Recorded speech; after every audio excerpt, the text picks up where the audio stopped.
first off, thanks for sticking around. Obviously, this is a day that we were hoping would never happen in the sense of having to break up our club, having to focus on the future. But over the course of the last 2 weeks, we were really taking a hard look at what the trading deadline could do for us. You've heard me state in the past that we were looking to acquire pitching, and that was certainly one of our goals. But we were also looking to find talent. Obviously, this year has not gone as we planned, so we really want to focus on what 2024 and beyond would look like. And we felt like as we had players that were attractive to other teams, we had players that were becoming free agents, and we felt like the timing, albeit unique for the St. Louis Cardinals, we had to do this. And it's not a happy moment, but we certainly are excited about the future opportunity we were able to acquire today. So at this point, be happy to take a few questions. Well, among the prospects you got back, are they guys you project to make the roster next season? Well, it's, as far as like what expectations are, I think we'll allow the remaining part of this season to play out. I think obviously it's immediate depth. As you guys can imagine, there's been times where we've had trouble even filling out 13 roster spots up here. And so I think the flexibility that this does for us is pretty immediate, but we also do believe that some of these young men have some upside that will contribute for a long time here. Hey, Mo, when you look specifically at Sam, and I believe it's pronounced Robberse, is that accurate? I believe it's Robberse. Robberse. Yeah. Those are different sources. Anyway, can you talk about his strikeouts, his swing and miss, and how that can translate to the Cardinals, maybe even as soon as next year? Well, I think his actual mix is interesting, right? Because he's not all swing and miss, but he's the strike thrower, does get ground balls. I think the fact that he's so young, he'll be able to go to AAA and be knocking on the door to the big leagues is exciting. And so we did spend a lot of time looking at that phrase swing and miss. And by doing so, we spent a lot of time trying to understand pitch quality and how that might play into having more success in that. And so the pitchers that we did identify do fall into that to some level, and that does give them some uniqueness. But now, we obviously got to get them into our system and see how things work. But, clearly, as we sit here today, just based on our analysis, our scouting, we feel pretty good about what we were able to acquire. And so Robberse is an exciting arm. If Tekoah Roby hasn't been pitching the last month or so, he's had an arm injury. Can you kind of go through what his intermediate, what that looks like? Yeah, actually, just hung up with him before I walked in here because he was asking for permission to go play catch. It was a lift day. As you can imagine, someone gets just traded. The team that just traded them are probably like, do not get hurt on our property, all that, and, which look, I have empathy for. But he'll enter into our rehab program in Jupiter, but we do expect him to this season, so competitively.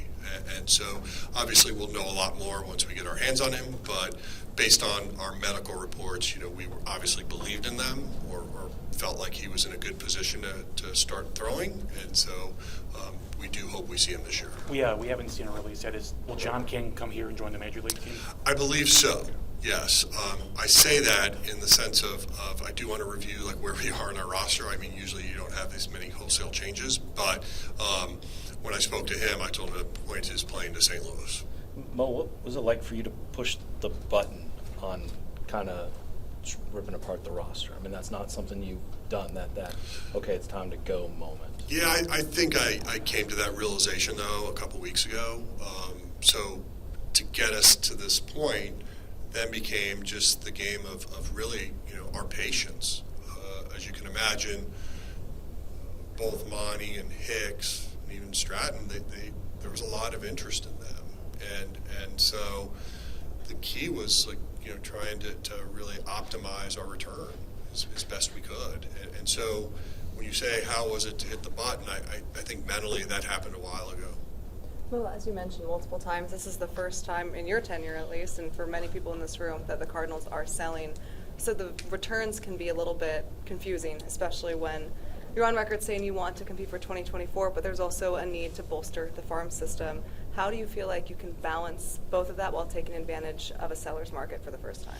Well, I think the way I would look at so far, like what we've been able to get in our returns are people that are going to be pitching at our upper levels, right?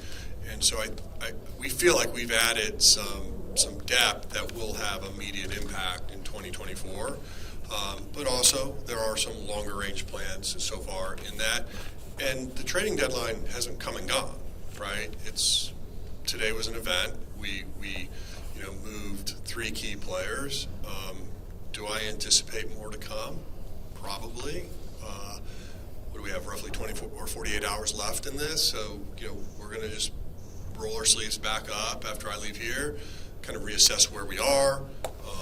Might change some of our goals now because of what we were able to accomplish. And so we'll just talk through that this evening and then, prep for tomorrow and Tuesday.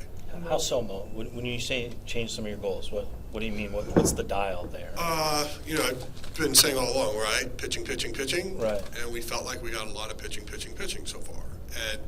And so if there's something that might not be a pitcher, now we might pursue it. Whereas a lot of what we were focusing on in the last week or so was really trying to find the right pitchers. Is it at all when you add depth like you've had today? I mean, there's considerable depth in the moves today. That allows you to maybe take some risk upside on guys, or maybe guys who have not maybe maximized their talent. Can you become more risk oriented? I feel like the group we got though really does have some upside. Okay, well but there are also numbers. Yeah. And in terms of taking more of a, I don't know, is the phrase like a Hail Mary approach or something with that. I don't know if we have to do that, but that's always in sort of the way we think about things. Understanding how much risk are we putting on one prospect. Right. But we do feel like most of the players we got today, with the exception of the player rehabbing, Roby, these guys are going to go out and compete right away and should have some pathway to this organization at the major league level. You mentioned and what can you share about his personality and his mindset heading into this Cardinals thing? Which one, Sam or both? Sam, yeah, unique, right, name. Obviously, this was probably, like all of these guys, a little stunned. Getting traded is such a unique experience, and I think all of us don't really ever experience that, and so having empathy for understanding what that's like, or who's this guy Mo calling me, and why, and where am I going? All of that is hard to digest, and even the major league guys, hearing it becomes real, right? Okay, I'm not coming here tomorrow, and I'm no longer with the Cardinals, and yes, it's exciting. I might be going to Texas or Toronto and competing in a playoff run, but it's still kind of a wow moment or stunning. But he has excellent English. He's easy to talk to. But I would imagine my conversations with him in the future will be a little different than today. And I told him catch his breath and wish him success and look forward to meeting him. But yeah, it can be stressful. What were your conversations with Jordan Hicks and Jordan Montgomery leading up to today? Were you keeping them in the loop that, hey, we're looking great? No, I really didn't do that because of the uncertainty of what if we didn't, and I know that's sort of I don't know if there's a perfect answer there, but I think everybody was sort of aware of what may happen, so I didn't feel like I needed to go down and just have face-to-faces with them, but obviously, like I said, even on the major league side, guys still, even though they probably knew it was coming, it's still oh gosh, here it is. What was your message to them after they got traded? My message to all three was, I don't want to burn any bridges. Really appreciate everything you've done for the organization. I wish you the very best, and hopefully one day we reunite. Well, you've got 2 starters under contract for next season. In this group that you got Sounds back, like we need more, huh? do you see any of this group that could contend for one of those spots? I don't want to go in putting pressure on people that just are finding out they're part of the organization in 5 minutes, and I think allow some time for evaluation. We certainly think this group that we just got from the pitching side is going to have some impact on our organization. or I should say on our Major League club in 2025 or 2024, but I don't know the role and I don't want to define that today. Well- Is there a kind of an estimation of how soon these guys could be suiting up for one of the affiliates? My guess is Tuesday, unless there's some travel issues that occur, but as you know, on Mondays are always off, and so we'll allow them to gather their things and hopefully fly out Tuesday. Mo, in that clubhouse now, you still have 2 pitchers who will reach free agency this winter and a position player who could, depending on team option. Is your goal between now and Tuesday to find suitors for all of those players, some of those players? How do you look at that? I think I'll go back to what I said earlier, that we understand there's still 48 hours left in this deadline, so it's not today. We'll take our time, we'll reassess where we are, and we will plan accordingly. But sometimes it doesn't matter what I want to do, it's what other people want to do. So I think we just have to be realistic about that, but as I mentioned earlier, I don't think we're done today. Having taken significant movement with the rental players today, does that put you now in a position where maybe you could focus on shifting around longer-term assets and looking at what maybe players with control look like? I wouldn't rule anything out today. Again, like I do feel like to some level, I feel like today it's over. It's not. I mean, there's time. We got to reassess, and if there's a baseball trade to happen, we should be open-minded to it. Tom, or Mo, where's Thomas Saggese? Is that how you pronounce it? Oh, so JC. Saggese. Where's he being assigned? I believe AA, but I'd have to check. All right. That would. Let me see if I have that. But keep going. You talk about prioritizing pitching, but what do you like about that infielder, Saggese, and what he brings to you guys? Well, we think he's just a good baseball player. And, I think when as I stated, we were going pitching, but, when we were trying to accomplish that deal to really get the most talent, to optimize talent in that deal, then we had to think outside the pitching box. And we really think he's a player that can play all over, kind of the ilk of like that Donovan type player. And obviously we love what we've seen out of Brendan Donovan. And, if we can have another one of him, that would be awesome. Did that contribute at all into kind of as you're looking into this player to say we've seen what it can be like to have a guy that brings that skill set and how beneficial that can be? I would imagine that's just human nature that worked into it, but we also use scouting reports and statistics to sort of make these decisions, and we just think he's a really good player. Mo, Ollie said something. He said he wouldn't mind seeing these guys in Cardinal uniforms again, the guys who are leaving today. Does that enter into it? Are those guys you would welcome back as you want to pursue? Yeah. Ollie and I met with all 3. That was our message. Obviously today they're dealing with the reality of putting on a new uniform tomorrow, but when the market opens, we'd certainly have interest in those guys. Mo, with obviously Texas, the AA team being the Texas League as well, does that kind of play a role in getting looks at some of those prospects? Never hurts, yeah. Obviously, whenever you have your coaching staff that sees a lot of players, that's certainly helpful. But look, the reality is this was about the parent club, the Major League team, and where we thought we could optimize our deals. One of the downstream effects from today is the way that it impacts your 40 men. Obviously, you have openings now that you would not have otherwise had. Does that give you the possibility of flexibility with guys here at Memphis? I'm talking about Mason Wynn here, who might have an opportunity that would not otherwise. Yeah, let me address Mason Wynn. Obviously, he's having a tremendous year. We're super excited about what we're seeing out of him, but I don't know when that button will be pushed, right? Could I imagine seeing him in the big leagues in 2023? Yes. The timing of that is, I don't know.